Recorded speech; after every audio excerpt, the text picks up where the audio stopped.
Em nosso estudo de hoje é a lição 170 do livro Palavra da Vida Eterna, Conta Pessoal. Assim, pois, cada um de nós dará contas de si mesmo a Deus. Paulo, nas cartas Romanos, capítulo 14, versículo 12. Se te propões a renovação com Cristo, é imperioso suportes pacientemente as opiniões contraditórias em torno da diretriz diferente a que te afeiçoas. Se algum erro te assinala o passado, muitos te acreditarão de pés chumbados à sombra que há muito já desterraste do espírito.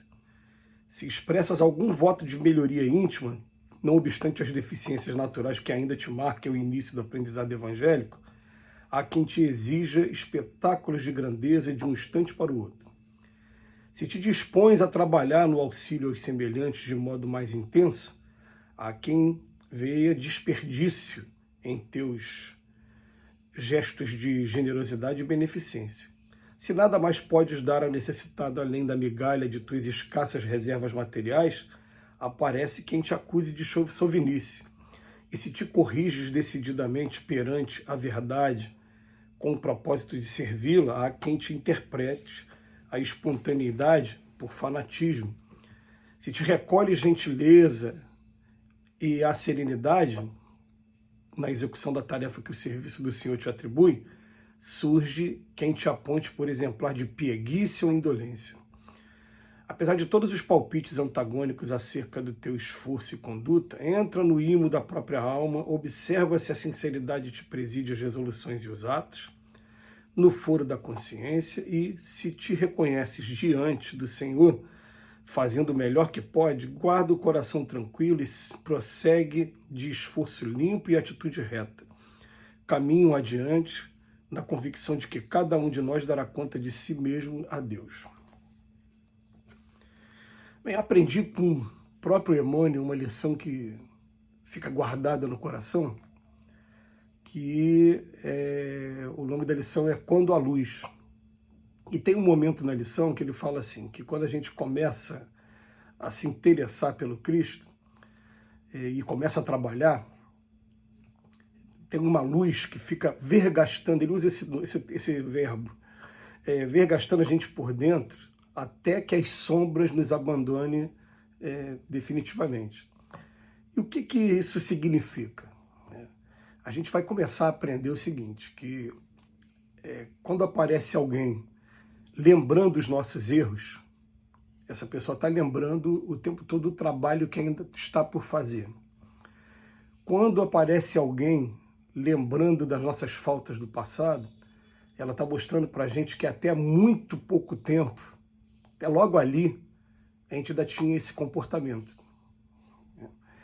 Então, tanto um como o outro, embora incomodem a cada um de nós, tanto um como o outro são muito úteis para mostrar que nós estamos no caminho certo, mas não vamos esquecer as nossas maiores dificuldades, o que a gente fez. E enquanto realmente a gente não repara o mal que fez e não supera definitivamente, através de novas provas, todos esses deslizes, a gente não vai estar quites com a lei de Deus. Então, é claro, né, a gente vai ter, sim, pessoas que naturalmente fazem críticas, assim como nós ainda fazemos algumas críticas também com relação a outras personalidades.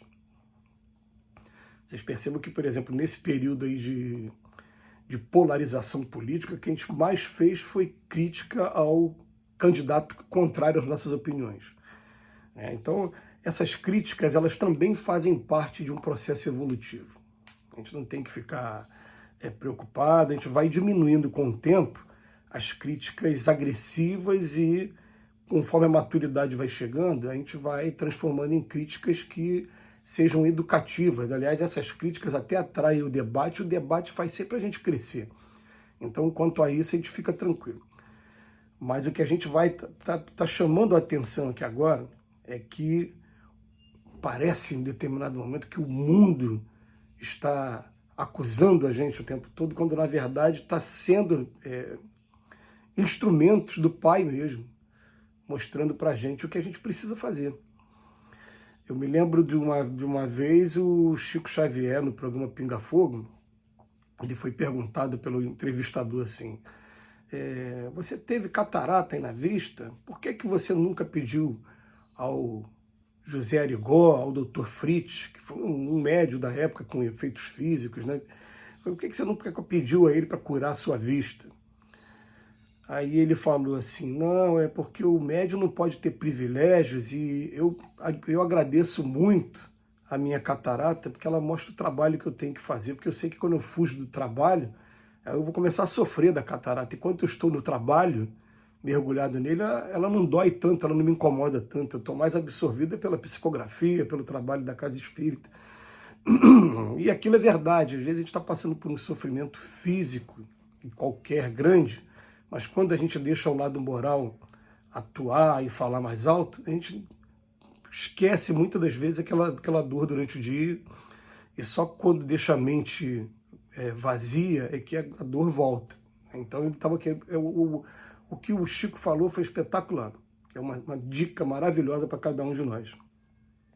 E a mesma coisa acontece também com essas críticas que a gente recebe. Então, a gente vai encontrar, como encontra em volta e meia, alguns amigos procurando se defender ou procurando extravasar, falando, vai tomar conta da sua vida, né? Ou então, aqueles que são mais voltados para a religião vão estar buscando até versículos bíblicos. Fica olhando o cisco no olho dos outros enquanto tem uma trave no olho dele. Tudo bem, mas se a gente começar a olhar como avisos muito importantes, que vão estar chegando de tempo em tempo e de maneira muito salutar, né? É interessante que, até com relação a isso, uma vez eu ouvi uma crítica de um amigo falando assim, poxa, a religião protestante, o que você encontra de pastor que é ex alguma coisa? E na hora que ele falou aquilo, antes que ele prosseguisse com a crítica, eu falei, mas você já parou para estudar a doutrina espírita? Porque se nós todos, fomos criados simples e ignorantes, todos somos ex alguma coisa. O próprio exemplo evangélico, ele não vai mostrar para a gente um Cristo imperfeito, porque o Cristo, já quando encarnou aqui, já era um espírito perfeito.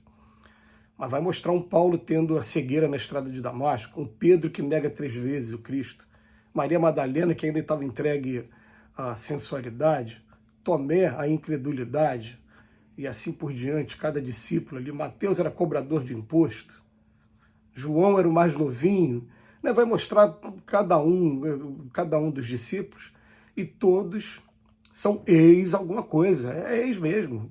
Paulo de Tarso era ex-matador de cristãos, ele achava que estava correto. Então a gente tem que parar com essa coisa e olhar assim, não, eu sou um espírito simples e ignorante, do jeito que eu fui criado, estou em vias de perfeição, estou identificando meus erros, e se algumas vezes me falta, às vezes, o auto-julgamento para me mostrar quais são os erros que mais comprometem, a providência divina me coloca o tempo todo pessoas que podem ser próximas, podem ser da família, podem ser amigos ou não, que estão apontando esses erros. Apontam esses erros, é claro, de maneiras que às vezes incomodam a gente, falam pelas costas, né, distribui, às vezes, muitas das vezes tem forma de maledicência mesmo, é isso mesmo. O Emmanuel enumera aqui, né, quais são. Erro do passado, muitos vão acreditar que você está com o pé chumbado na sombra. Voto de melhoria íntima, a pessoa vai exigir logo, né, espetáculo de grandeza. Você nem começou a desenvolver a asa ainda, já estão querendo que você dê o voo de primeira qualidade. E ele vem aqui falar muita coisa, às vezes você vai dar uma migalha que te sobra, vão te chamar de sovinice, né, acusa de sovinice. Então o que acontece, gente? Isso faz parte do processo, e a gente, quando entende isso, a gente fica muito tranquilo, a gente pensa assim, graças a Deus que a providência divina me coloca esses personagens para me dar esses alertas. Mas eu fico aqui com o Divaldo Pereira Franco, que, tendo recebido muitas críticas recentemente, ele não parou um segundo de trabalhar. Junto com as críticas, todo dia tinha um vídeo dele no YouTube, tratando do Evangelho. Que Jesus nos abençoe hoje e sempre.